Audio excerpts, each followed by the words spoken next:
If your dog barks and howls and scratches the door and tries to chew the doorknob and destroys when you're away, it's easy to come to the conclusion that he's got separation anxiety.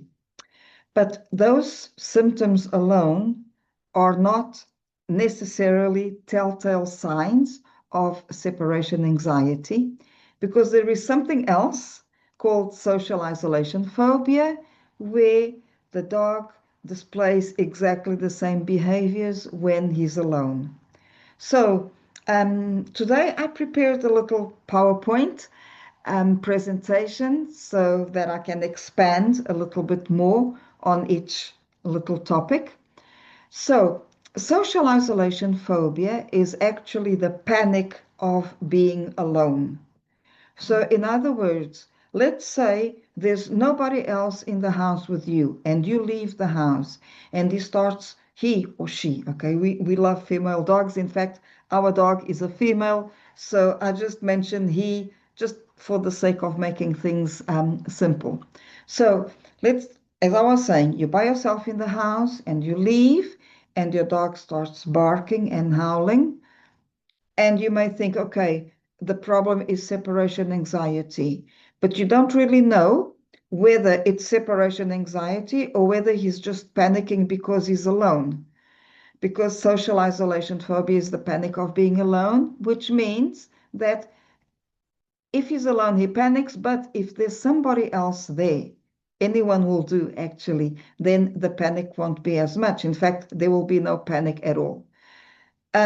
Separation anxiety, on the other hand, is the panic of being away or separated from you. So, in other words, you're by yourself in the house and you leave, and he starts barking and howling as usual.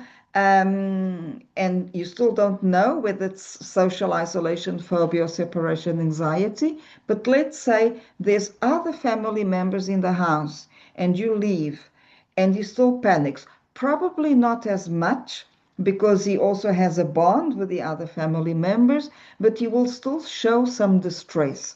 Okay, so that is likely to be separation anxiety. So, as you can see, both social isolation phobia and separation anxiety share some common symptoms. But now let's look at very typical telltale signs of separation anxiety. So, because your dog only feels safe with you, he or she may follow you around the house. So as you go from room to room, they go with you. It's almost like a shadow dog.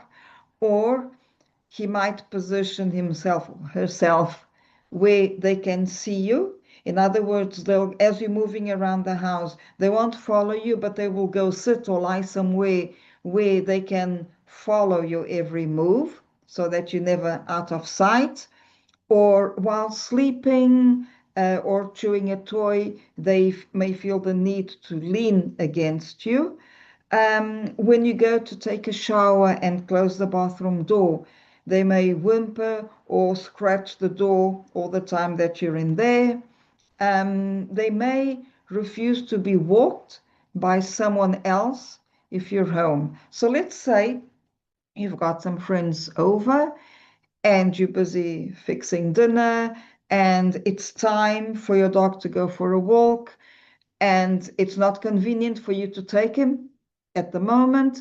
And so you ask somebody else to take him for a quick walk, and he will either refuse to leave the house or he will go with them but keep like looking back. And then once outside, he may actually try to shorten the walk so that he can come back as quickly as possible. And that symptom isn't talked about very often, but it's actually a very typical symptom of separation anxiety. Another one is if you walk ahead of him when you're outdoors and he starts panicking. So let's say you're going for a long walk with the rest of the family or with friends or whatever, and somebody else is holding the leash, and you just for some reason just start walking a bit further ahead, or you stop to go and get a latte for yourself and for other people, and somebody holds the leash, so that you can go and get the latte and come back. So any situation, even outdoors, where you're moving away from him, that can trigger panic because she feels that you're leaving. Um, they may also start panicking the moment you pick up the keys to leave the house. In fact, many dogs with separation anxiety don't panic only when you pick up the keys to leave. They can actually start panicking quite a bit before. I've had some clients whose dogs started panicking as soon as they stepped out of the shower because they knew that the next thing is to get to dry for the person to dry themselves, and the next thing is to get dressed, and the next thing is to have coffee, and the next thing is to pick up the keys and leave. And so they started associating the departure to everything that the owner or the dog parent does before leaving. Okay, so that is a very common telltale sign of separation anxiety too. Now, after you leave the house, then, yeah, that's when all the barking and howling and destruction and scratching the door and chewing the door handle happens. And you may think, like he can hurt himself doing this. Why does he still do it? Well, barking and howling serves to call you back. And the distraction is actually a desperate attempt at lowering the anxiety of releasing stress and trying to self-soothe. And scratching at the door and chewing the door handle are actually desperate attempts also. I use the word desperate because that's exactly how your dog feels when you're not there. So chewing the door handle is a desperate attempt at escaping the house to try and reunite with you. Um, on the other hand, there are dogs that don't have such a loud display of anxiety. They actually pace aimlessly while crying very softly. And if your dog is one of those, it's easy for separation anxiety to go unnoticed, because we used to hearing barking, howling, and destruction, but then some dogs actually shut down completely. They don't destroy either, they shut down completely, but the suffering is just as much.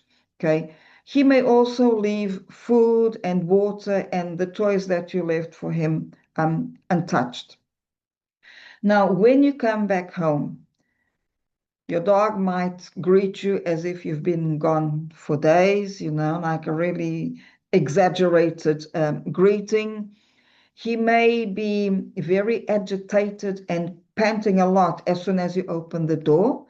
And if you look at his face, the idea that comes to mind is that he's freaking out. Now, obviously not freaking out in a good way, because I mean, if he's been anxious and distressed and panicking, he freaked out in a negative way, obviously.